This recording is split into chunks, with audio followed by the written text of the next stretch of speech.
Welcome to the deep dive. Today, we are immersing ourselves in the really ambitious and, let's be honest, often counterintuitive ideas of Peter Thiel. Right, the co-founder of PayPal, Palantir, a major VC figure. And definitely one of the more provocative thinkers shaping things today, both in tech and increasingly in conservative circles. Definitely. So our mission here really is to cut straight to the core of Thiel's central diagnosis. Which is, Well, he argues that despite, the constant stream of new gadgets, new apps, we're actually living through a period of deep technological stagnation and cultural stagnation too. wow, okay, so deep stagnation. Yeah. And we want to distill his argument on what caused this stasis and then explore the pretty radical forces he thinks might break it. Which includes things like populism. Populism, political upheaval, AI. And yeah, he even uses this unsettling metaphor of the Antichrist. We'll get into that. Yeah, quite a range. So let's start with the core idea. You mentioned stagnation, the stagnation thesis, right? He published it, what, 13 or 14 years ago? Yeah, about that. In the National Review. And it's striking, isn't it, coming from a Silicon Valley insider? It really is. He's basically saying this dynamic, fast-paced world we think we live in Uh-huh. is fundamentally stuck. He's asking us, asking you listening, to consider that maybe the rate of actual meaningful progress has just collapsed. Exactly. But what's crucial to understand, and what he emphasizes, is that he's not claiming zero progress. It isn't absolute. Okay, so it's not like nothing is happening. No. His claim is about the velocity, the speed of change. Think about the world of bits, software, AI, the internet. That stuff moves incredibly fast, obviously. Right. But the world of atoms, physical tech, energy, transport, medicine, he argues that has slowed down dramatically. Since the 1970s, basically. And if you look at that historical speed, that velocity, Yeah, it's pretty startling when you lay it out. it really is. The 200-odd years between, say, 1750 and 1970. Yeah. Just relentless acceleration. We went from horse-drawn carriages to railroads. Yeah. Then cars, the jet age, culminating in these, like, almost mythical things like the Concorde and the Apollo missions. Peak acceleration. Right. And then his argument is everything outside the digital sphere just kind of hit the brakes. Yeah. And Thiel's favorite way to illustrate this, and it's quite intuitive, is what he calls the Back to the Future test. Okay, I like the sound of that. How does it work? It's simple, really. Imagine you put an average person in a time machine from, say, 1890, and you zap them forward to 1970. Okay, 80 years. What do they see? A fundamentally alien world, right? Skyscrapers, TV, flying across continents, antibiotics, curing diseases, cars everywhere. Completely transformed. Unrecognizable. Exactly. Now, try the same thing today. Go from 2025 back to, let's say, 1985. That's 40 years. Right, half the time jump, but still significant. The world looks surprisingly similar. The houses are basically the same style. The cars still run on gasoline, mostly. We use the same subways, Yeah. fly in similar planes. Right. Aside from everyone having a smartphone and maybe fancier dashboards in cars, the physical structure of life, it hasn't undergone that same radical transformation. It feels like the same world, just. Yeah, with better apps. That's the core intuition. Yeah. The world of bits. That's the huge exception. Computing, software, mobile internet, crypto, and now AI. We definitely have progress there, continuously. But the concern Thiel raises is that enough? Is this digital progress big enough or maybe fast enough to pull everything else along, to overcome the slowdown in the physical world? That's the million-dollar question, or maybe trillion-dollar, given the stakes. So how do we measure this stagnation beyond just, the time machine feeling? What other metrics does he point to? Well, he looks at economic and intellectual metrics. Economically, it's about living standards. Right. When the basic expectation that your kids will do better than you starts to collapse. When a 30-year-old millennial finds they're actually worse off materially than their boomer parents were at 30. Right, that fundamental promise of progress. Exactly. That's when the middle-class society, which Thiel argues is fundamentally built on the promise of growth, starts to unravel. It creates instability. And intellectually, you mentioned that too. Yeah, intellectually, he describes science and academia as becoming Malthusian. Malthusian. That's a pretty loaded term, usually about population and resources. How does he apply it to academia? He means diminishing returns have set in hard. It takes way more funding, more researchers, more time more inputs to get the same kind of marginal breakthrough, the same output that we achieved maybe decades ago. So that's just harder to discover new things. Much harder. And the institutions themselves, he argues, become increasingly complex, maybe even bogged down by bureaucracy and inertia rather than really generating disruptive novelty. They get sclerotic. Okay, so if society needs growth, and that growth is stalled out in the physical world, and even discovery is getting harder, why? Why did we stop? Where did this cultural malaise begin? Thiel puts the blame squarely on a cultural shift. A big one. Started around the 1970s, and it's rooted in anxiety. Anxiety about what? About progress itself, the fear of accelerating change, the worry that, more growth, faster tech would lead to nuclear apocalypse or maybe irreversible environmental damage. The kind of fears that really took hold back then? The limits to growth idea. Precisely, and that fear caused this massive cultural turn towards risk aversion, towards caution. Which led to this prevailing idea, maybe unspoken sometimes, that we're rich enough. Yeah, kind of. Or at least let's slow down. We don't need faster planes. Maybe we don't need radical new energy sources. Yeah. Let's just manage what we have. Try not to screw things up too much. Be safe. Be safe, exactly. And in Thiel's view, that fear, that cultural shift towards stability and maybe even anti-growth sentiment, that's what created the sclerotic Western world he talks about. Sclerotic meaning rigid, slow, unwilling to change. Correct. The institutions harden, regulations multiply, risk-taking gets penalized culturally and financially. And the consequence, according to Thiel, is actually deeply unstable. How so? Isn't stability good? Well, if you don't take risks to solve fundamental problems, energy, disease, transport those problems fester, people get desperate, politically, psychologically. He argues they become eager for a crisis, just for a chance to shake things up, to redirect the path we're stuck on. And he points to biotech as a prime example of where this risk aversion really hurts us, right? Oh, absolutely. Take something huge like Alzheimer's and dementia research. Yeah, still such a massive challenge. He notes that for, 40 or 50 years, the field has been incredibly focused on the beta amyloid hypothesis, the plaque buildup idea. Right, that's the dominant theory you always hear about. But Thiel is scathing about it. He basically calls it stupid racket, a consensus that just reinforces itself through funding, through inertia, even when the results are frankly disappointing. So we're stuck in an intellectual rut because we're afraid to try something really different. That's his argument. To break free, he says, we need way more risk. We need to be culturally demanding things like radical life extension, maybe even talking about immortality again, which, he points out, was kind of the original ambitious project of early scientific modernity. It sounds almost sci-fi, but there was a time when that ambition felt more present. Definitely. He recalls back in the late 90s, early 2000s, his PayPal co-founder Luke Nosek was heavily into cryonics. Like freezing bodies. Alcor. Yeah, exactly. Nosek even held a freezing party, apparently.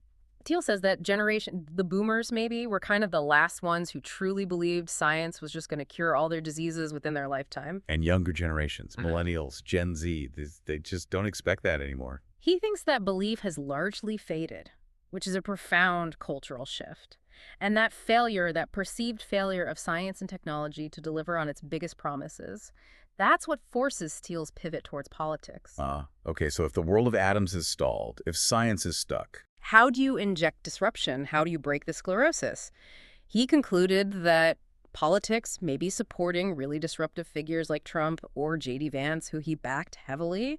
That becomes maybe the only viable way left to shake up the stagnant Western world. So backing Trump. Right. What was the actual goal there? Did he expect, positive policy outcomes? Honestly, probably not much in terms of positive construction. He seems quite pessimistic on that front. So it was more tactical. Primarily tactical, yes. Yeah. And deeply pessimistic. The goal wasn't really to build something new immediately, but just to force a conversation about the decline, to make people acknowledge the rot. So when Trump said, "Make America great again," Thiel heard that as fundamentally pessimistic, as an admission we are no longer great.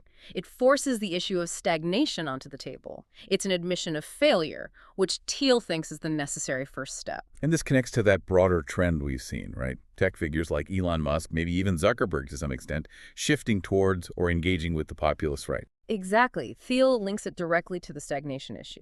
If you're an ambitious person, maybe in tech, and you see that the default mainstream political liberalism just isn't delivering dynamism, isn't solving these deep You problems. start looking for alternatives, even radical ones. Right. The stagnation problem becomes the sort of philosophical glue holding together this surprising alliance between parts of the tech world and the populist right. It's a search for a force disruptive enough to break the stasis. So the immediate goal isn't really about building that. It's more about clearing the ground. That seems to be the idea.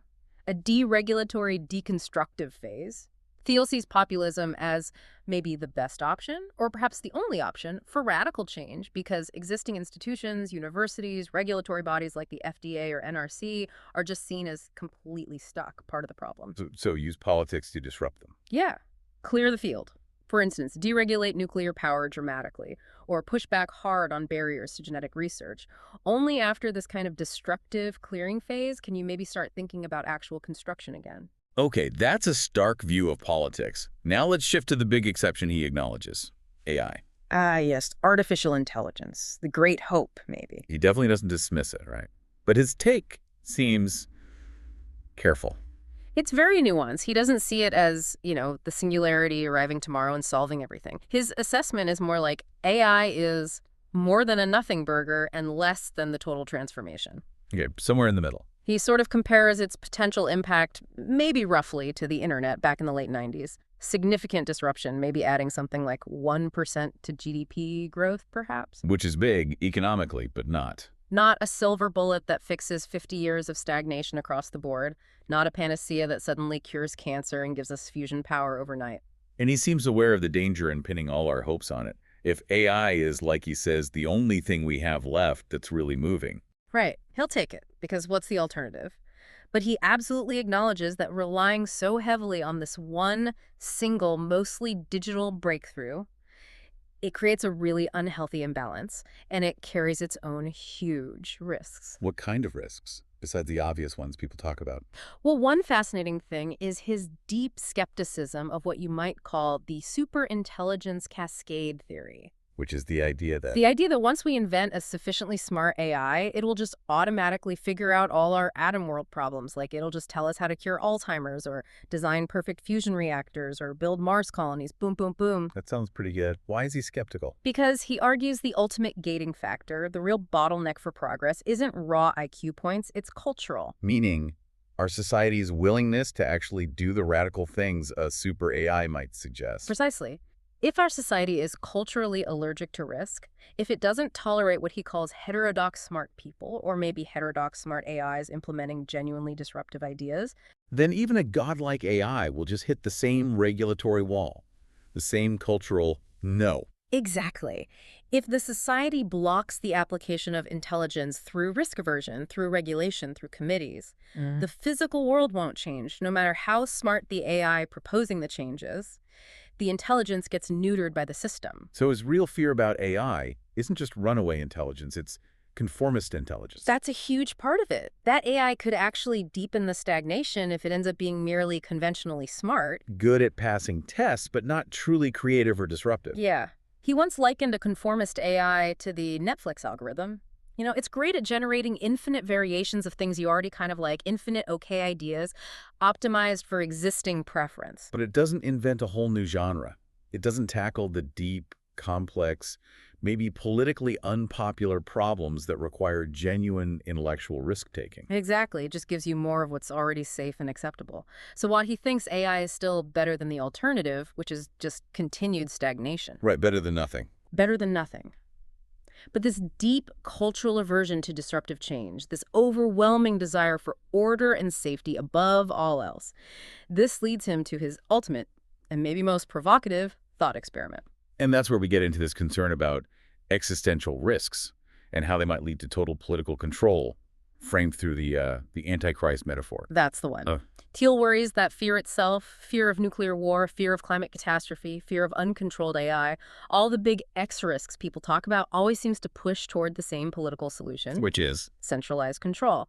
Ultimately, maybe even one world governance. Think about calls for global compute governance for AI or binding global treaties on climate or energy. The solution offered is always more control, more coordination, less freedom for disruptive change. And he frames his ultimate choice, starkly, as Antichrist or Armageddon. Right. Which he sees as the kind of Christian theological framing of what might be the fundamental atheist question of our time: one world or none. Do we unify under total control to prevent catastrophe or risk annihilation through decentralized chaos? So how does the Antichrist figure fit into this modern technological context? Yeah. It's not the old image of some evil scientist. No, he argues that's the wrong way to think about it today. The classic Dr. Strangelove, the evil tech genius trying to blow up the world, that's an old fear from an era that still believed in powerful atom world technology. Okay. Instead, Thiel suggests the modern Antichrist wouldn't arrive pushing some dangerous new tech. They'd arrive playing on the fear of technology, the fear of chaos, the fear of risk. They would promise stability, order, control. And the biblical slogan he points to is? 1 Thessalonians 5.3, the promise that precedes destruction is peace and safety. That's the slogan of the Antichrist, according to this interpretation. Wow. So the figure who enforces universal stagnation, the ultimate control, would be someone promising to stop the scary parts of progress, Yeah. to impose global order in the name of safety. Exactly. Someone who uses the fear of catastrophe, environmental, technological, whatever, to rally people behind a program of global control and essentially managed stagnation. And he gives an example. Well, he controversially suggests that a figure embodying that impulse today might be less like a tech villain and more like, say, Greta Thunberg. Yeah. Someone demanding an immediate halt to complex industrial and technological systems in the name of preventing disaster. The goal is presented as safety, but the mechanism is shutting down progress and imposing order. That's a very provocative framing. It is. Yeah. But the truly devastating point he makes next is that, in his view, the world has already largely submitted to this peace and safetyism for the last 50 years. How so? Look at the institutions that govern technology and risk. The FDA for medicine, the Nuclear Regulatory Commission for Energy, various international bodies setting standards. Thiel argues their influence is global. They don't just regulate the U.S., they effectively set the pace for the world because other countries often just follow their lead. They export caution, they export slowness. So this culture of safety, born in the 70s. It triumphed. He sometimes frames it as, after the peak ambition of the moon landing in July '69, you had Woodstock just 3 weeks later. And culturally, the hippies won. Meaning the counterculture's skepticism of big technology, its focus on limits and environment, that became the dominant ethos. That's his reading. And it led to the off-ramping of potentially world-changing technologies like advanced nuclear power and embedded stagnation globally in the name of peace and safety. So wrapping this deep dive up, Thiel's thesis really goes way beyond just, economic numbers. Absolutely. He's diagnosing this profound cultural, political, almost psychological resistance to taking big risks, to having grand ambitions, and even the one bright spot we seem to have left, AI. Even that carries this deep risk in his view of just becoming another tool for conformist, managed, ultimately totalizing stagnation. Because the underlying culture of fear and safetyism hasn't changed. Right. The world, Thiel argues, has basically adopted peace and safety as its main slogan for half a century now. Which really raises a sobering question for you, the listener. It is. What if the very structures we built to protect ourselves from catastrophe, the regulatory agencies, the international agreements, the scientific consensus on what's responsible, what if those have inadvertently become the primary engines enforcing global stasis, the things locking us into stagnation? That's a heavy thought. And it leads to a final, really provocative question Thiel leaves us with. If the fear of uncontrolled progress is what enabled this era of peace and safetyism, what kind of new, maybe genuinely terrifying burst of technological change would actually be required to shake the world out of this comfortable, moderate, stable stagnation? What could possibly trigger either a real new acceleration or maybe the ultimate clampdown, that totalizing control he warns about? A tough question with no easy answers. That's where Thiel leaves the conversation hanging.